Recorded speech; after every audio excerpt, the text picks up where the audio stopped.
Okay, now we're going to start the next presentation off, and what I'd like you to do is go to the Blackboard site, and I've actually linked you to an attachment that has a very old song from a group called Genesis back in the early 1970s, and I'd like you to try to have you just listen to the song just straight up and see if you can figure out any of the words in the song.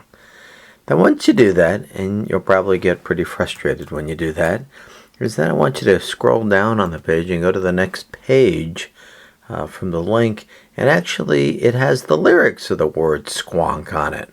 I'd like you to stare at those words and then go back again and see if you can listen to the song again and see if you can figure out a few more of the words after reading what the lyrics actually are. And the reason I want you to do that, and for your outline purposes, this kind of illustrates the idea that's very popular in sensation and perception and even cognitive psychology of the idea of bottom-up versus top-down processing. When we hear something, when we understand something, do we just get basic acoustic information or visual information? Does that enable us to figure out what the stimulus is? Or is there also some information coming in from the top levels that actually allow us to understand what the stimulus is? And so the squonk song is actually a good example of where you're actually getting acoustically both bottom-up and top-down information that are working kind of in parallel for you to understand something. And the next thing I wanted to just mention here for your outline is in the real world of sensation and perception and cognition, we usually think of sensations as what we start with. Information coming into our system, the rods and cones, the inner ear. Then from there it goes up to the brain, to the thalamus from the last lecture. And from there, up at the thalamus, if it goes to the cerebral cortex, we have perception. So we go sensation, perception, and then from that level we go to cognition. And if you're wondering what the difference is between perception and cognition, think about a little baby that's looking at the stimulus 100 plus 25.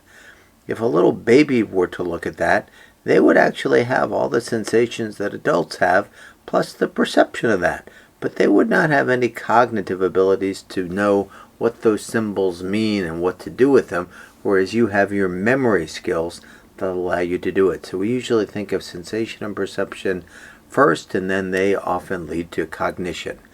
Now, there's an interesting finding I wanted to talk to you about. It's one of those, here's a method, result, and meaning, which you should write down, and it's something called the word superiority effect. Very simple study. What they actually do is they have people stare at a fixation point. I put that as a crossbar of some sort up on your screen. They have people stare at the crossbar, and then after they stare at that, they put the letter, for example, K up. And they see how accurate people are at identifying the letter K.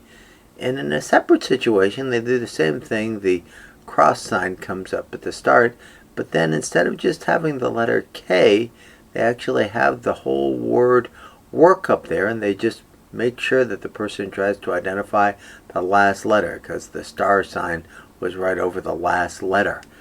And it turns out very interesting that people are more accurate at identifying the letter when it's in the context of a word than when given alone. And that's kind of considered a bit of a problem. Once again, people are more accurate, if you want to know the method and result, people are more accurate at identifying a letter when it's given in the context of a word than when given alone. That's called the word superiority effect. And that caused a lot of people some trouble, because the idea was, if you believe in a bottom-up way, that if you look at the word, the letter K, that you would just have the straight lines there, the one going diagonal towards the middle, the one going diagonal away, and the straight line going down. And those features, if you will, would add up to give you the letters. So if you just believed in bottom-up processing, then features leading to letters should lead to the best possible solution.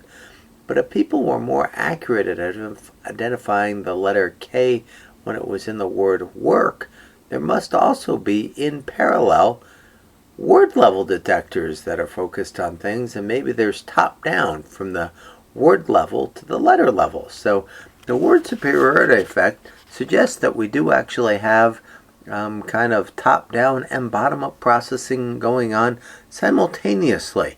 If you've ever read a professor's handwriting on the wall and they don't spell out all the features exactly correctly, and I know I do that, people fill in the gaps because they're doing top-down processing. This happens obviously in speech as well. This led Rumelhart and McClellan to come up with this kind of interactive activation model for how people perceive words. You have features, at the very bottom you have letters, and you have words. So when the word was work, the work level feeds down into the letter K, as well as the bottom up, the features to the letters at the same time. And finally, and most importantly here, there was some research supporting this from our famous researchers Hubel and Wiesel. What they actually found, and if you look on your book on page 78, they actually found that when they took, I think it was kittens, and they put little recording electrodes into their brains, if you showed a kitten a line, a straight line, it seemed to be one neuron would start firing. And then if you actually rotated the line a little bit when the kitten was staring at it, it seemed another neuron would fire. This led to the idea that maybe in kittens there are feature detectors. The idea that there are neurobiological underpinnings for perceptual behavior. So this is part of the world that we call cognitive neuroscience. Your ability to perceive something cognitively, a letter, is based not only on what's going on mentally, but maybe there are neurons in the brain, neuroscience, that are actually feeding into this. So this is kind of the idea behind that. Your book also spends some time on page 81. Let me go back to that page, talking about some other very interesting studies that I wanted to bring up as well. A study done by, what is it here? And I want to apologize that the last time I taught this class, I had people use that disk you got. It seems the disk is not very useful. There was a demonstration on the Blakemore and Cooper study, but it seems as if computers have advanced since I last taught this 6 years ago, and that disk doesn't really work very well anymore. So we might be able to use it for one or two things, but not much more besides that. In the experiment they talk about on page 81, very interesting, they would raise little kittens in environments where they would only have horizontal lines. And it seems when the kittens were taken out of that environment, they would only be able to perceive horizontal lines for the rest of their lives. The same thing would happen to kittens raised in vertical lines, if you will. That the environment you're raised in during critical periods would seem to dictate what you're capable of doing.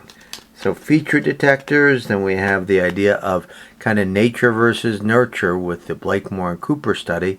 The idea that nurture is very important because the environment you're raised in will determine something about how your brain develops. And last but not least, on page 92, kind of highlights this idea of these grandmother cells. These grandmother cells seem to be, they found Rolls and Tovey in 1995, cells in the monkey's brain that would correspond to detecting faces, basically. When there was a different neuron seemed to be activated whenever you showed a different face.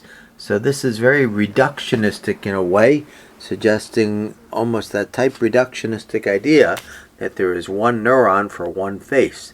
So hopefully you understand this pretty well, and this kind of covers some background information to the beginning parts of things. I think I'm going to end this now and just make you a second recording here.